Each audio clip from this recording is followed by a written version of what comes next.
So, the indigenous projects are the things which are made by the natural things found around us.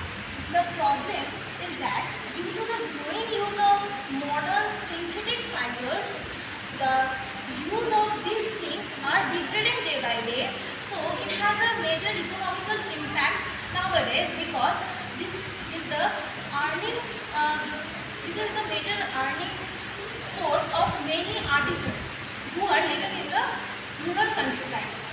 Due to the growing use of modern synthetic goods, traditional indigenous products are being neglected, leading to the loss of cultural heritage, decline of local craftsmanship, and increased environmental pollution from industrial production.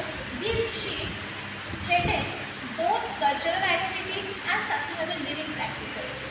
The problem is that the local artisans are losing their income and identity as people increasingly choose cheaper machine-made products over traditional handcrafted ones. Then, our aim is to preserve cultural heritage and promote sustainable living by encouraging people to choose locally made items, support local artisans, farmers and businessmen, and ensure that money and resources circulate within the community for long-term growth. The working methods of working. Traditional artisans use age-old methods like hand weaving or modern one of the clay art. The clay was kneaded by hand, shaped using simple tools and sun-dried before painting and giving final touches.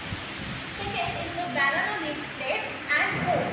Fresh banana leaves were cleaned, softened over steam and carefully folded or molded by hand into plates and bowls. Number 3 is bamboo serving tray.